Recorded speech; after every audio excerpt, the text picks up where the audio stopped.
Здорово. Поздравляю с Днем Сибири. А ведь это больше половины территории России.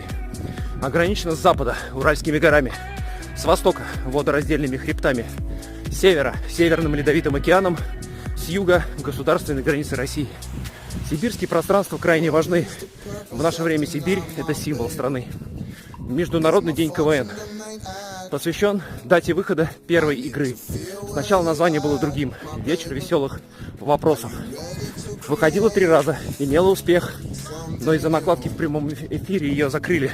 Эх, под уже известным названием передача вышла в 1961 году.